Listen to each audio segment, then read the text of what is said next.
Le président chinois appelle à une coopération sur la gouvernance mondiale entre Pékin et Paris. La Chine et l'Égypte s'engagent à renforcer leur coopération en matière de défense. La Chine dépense des milliards de dollars dans les infrastructures. Les ventes au détail en ligne en Chine au premier rang mondial pour 6 années consécutives. Les galeries Lafayette visent un chiffre d'affaires d'1,13 milliard de dollars en Chine. La Chine et la France constituent des acteurs très importants en matière de la gouvernance mondiale et nous avons un rôle très important à jouer dans la sauvegarde de la stabilité, de la paix et le multilatéralisme commercial et le rôle de l'ONU. Nous avons déjà jeté une base très solide de coopération. Nous respectons le principe de respect mutuel, de traitement d'égal à égal, de l'ouverture, de l'inclusivité, de bénéfices mutuels. Nous travaillons ensemble pour sauvegarder les principes des relations internationales et nous contribuons ensemble à l'amélioration du système de gouvernance mondiale et la Chine et la France constituent des forces importantes pour la promotion de la stabilité, du progrès de l'humanité et de la paix du monde.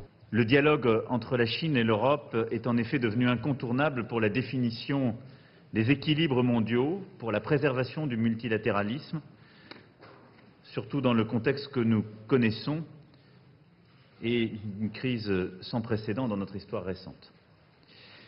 Et nous venons d'avoir tous les quatre une discussion pendant un peu plus d'une heure très fructueuse sur ces sujets de manière très libre, évoquant à la fois la relation bilatérale entre la Chine et l'Union européenne, mais également nos visions du multilatéralisme. Au cours de sa visite au Caire, le conseiller d'État chinois et ministre de la Défense nationale, Wei Fenghe, s'est entretenu avec son homologue égyptien Mohamed Zaki. Les pourparlers entre les deux responsables ont porté sur les défis et les variations sur les scènes régionales et internationales et leur impact sur la sécurité et la stabilité au Moyen-Orient. Le ministre égyptien a exprimé l'appréciation de son pays aux efforts déployés par la Chine en vue de réaliser la sécurité et la stabilité dans la région.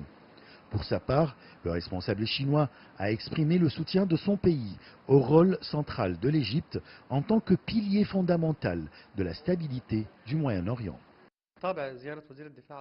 Cette visite reflète la profondeur des relations entre la Chine et l'Égypte et leur coopération dans tous les domaines, soit politiques, économiques ou militaires. Les discussions entre les deux responsables ont porté sur la coopération bilatérale en termes de sécurité et la lutte contre le terrorisme, les exercices conjoints et l'échange d'informations. Le conseiller d'État chinois et ministre de la Défense nationale s'est également entretenu avec le président égyptien Abdel Fattah el-Sisi. Lors de cette rencontre, le chef de l'État égyptien a souligné les importantes contributions de la Chine à la paix mondiale. Il a souhaité que les deux parties consolident leur coopération en matière de défense, de lutte antiterroriste, d'exercices militaires conjoints, de construction des forces armées et de développement de l'industrie de la défense. De son côté, le responsable chinois a indiqué que son pays est disposé à travailler de concert avec les forces armées égyptiennes pour mettre en pratique l'important consensus de vues atteint par les deux dirigeants chinois et égyptiens, ainsi que pour développer des relations plus étroites entre les deux armées. L'Égypte se dirige actuellement vers la diversification des sources d'armement. La Chine pourra lui fournir des armes sophistiquées qui l'aident dans sa guerre contre le terrorisme et à faire face aux dangers dont souffre la région, surtout que la Chine est très avancée dans le domaine de l'industrie militaire. La réunion a également abordé certains dossiers d'intérêt commun. Le président égyptien a souligné le soutien de son pays à l'initiative chinoise Ceinture et Route, qui vise à promouvoir la coopération commerciale et économique entre l'Asie, l'Europe, le Moyen-Orient et l'Afrique. Il a affirmé qu'elle s'intègre aux efforts de développement de l'Égypte et attire l'investissement, ainsi que les grands projets nationaux en cours de construction dans toute la République, parmi lesquels l'axe de développement du canal de Suez, qui comprend la création de zones industrielles et logistiques et les ports sur la mer Rouge et la Méditerranée. Ashraf Masoud pour CGT1 français, Le Caire, Égypte. l'isolement tranquille du Tibet. Mais tout change soudainement. Des milliards de dollars affluent alors que la Chine tire cette terre ancestrale vers le monde moderne. Changer le paysage et les vies. Le chemin de fer est arrivé dans notre village. Les habitants ont tous acheté des voitures. Regardez nos revenus maintenant, c'est plutôt bon. À travers le Tibet, des voies sont tracées pour les trains à grande vitesse et les autoroutes qui sillonneront bientôt l'Himalaya. Déjà, les routes pavées atteignent maintenant tous les districts du Tibet, ce qui permettra d'attirer une vague de touristes et de nouveaux arrivants. Cela reliera étroitement le peuple tibétain avec les habitants de l'intérieur des terres. Mais les paysages époustouflants qui attirent tant de visiteurs constituent également un défi pour les ingénieurs. Les travailleurs nous ont emmenés à l'intérieur d'une montagne isolée pour nous montrer à quoi ils étaient confrontés lors de la construction d'un tunnel ferroviaire. Nous nous trouvons à environ 2 km à l'intérieur de la montagne, et c'est seulement dans le tunnel qu'on peut commencer à voir certains des défis auxquels les travailleurs sont confrontés. Déjà, l'eau coule dans ce tunnel. À proximité, les équipes continuent de forer pour ce qui a été surnommé le chemin de fer le plus difficile au monde. Les ouvriers travaillent 24 heures sur 24, mais ils ne progressent que de moins d'1 mètre par jour. La chose la plus difficile à surmonter, c'est d'abord et avant tout l'eau. La deuxième préoccupation est le manque d'oxygène. Si nous ne prenons pas les précautions qui s'imposent, nos travailleurs pourraient facilement arrêter de respirer tout en travaillant. Ce tunnel contribuera à créer le deuxième chemin de fer tibétain en 2026. Un projet de 36 milliards de dollars, couvrant 1700 km et reliant la capitale régionale Lhasa à la mégapole chinoise de Chengdu. C'est un voyage qui prenait des jours et qui ne prendra que des heures. C'est toute l'aspiration dont Luo Zhengping a besoin. Les circonstances sont assez difficiles. Je suis heureux de construire un chemin de fer sur le plateau tibétain, l'épine dorsale du monde. Je suis très fier parce que ce chemin de fer que nous construisons est la route du paradis. De nouvelles routes vers le ciel, rapprochant un peu plus le toit du monde de la Terre. Le 21 mars, Kaufen, directeur adjoint du bureau du ministère du Commerce et porte-parole du ministère du Commerce, a annoncé lors d'une conférence de presse que le marché de la vente au détail en ligne en Chine a maintenu une croissance rapide depuis plus d'une décennie. En 2018, les ventes au détail en ligne ont dépassé les 9 000 milliards de yuans, les classant au premier rang mondial pendant 6 années consécutives. M. Gao a souligné qu'à l'heure actuelle, le marché chinois de la vente au détail en ligne présente 2 caractéristiques distinctives. Premièrement, il maintient toujours une croissance rapide et reste un moteur important de la consommation.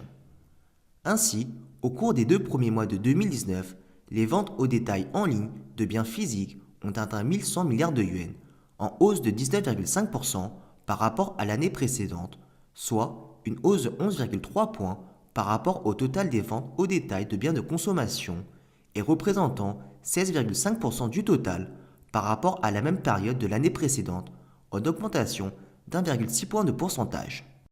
Deuxièmement, le mode et la structure de la vente en ligne sont optimisés.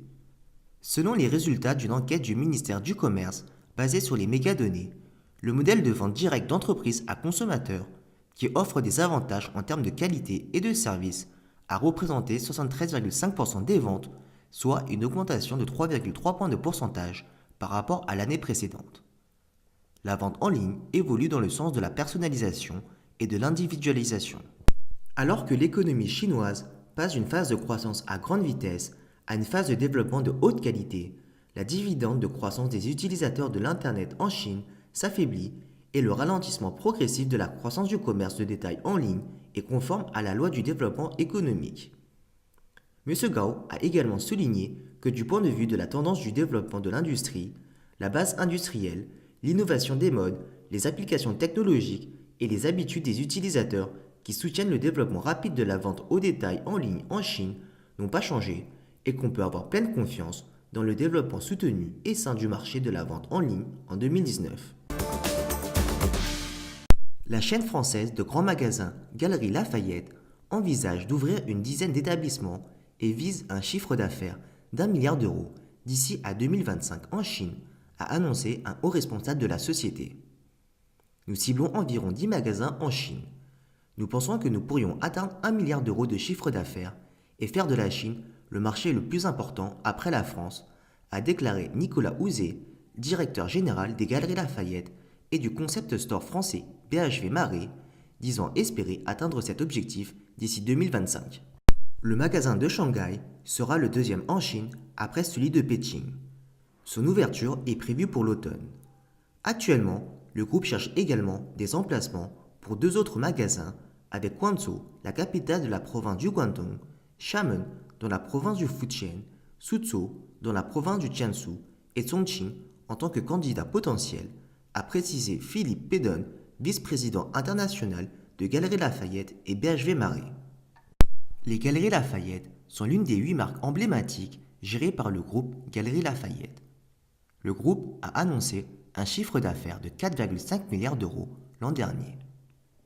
Selon M. Houzé, depuis le lancement de son emblématique magasin des Galeries Lafayette Haussmann à Paris en 1894, le grand magasin parisien a reçu à lui seul 37 millions de clients par an en moyenne, la moitié des clients étrangers venant de Chine. Lu Yan, responsable de la recherche chez CBRE Eastern China, estime que le nouveau magasin de Shanghai sera différent de ceux de Paris et Pékin. Outre les marques de luxe, il présentera en effet un certain nombre de nouvelles marques aux consommateurs locaux et notamment des marques de créateurs de niche européennes.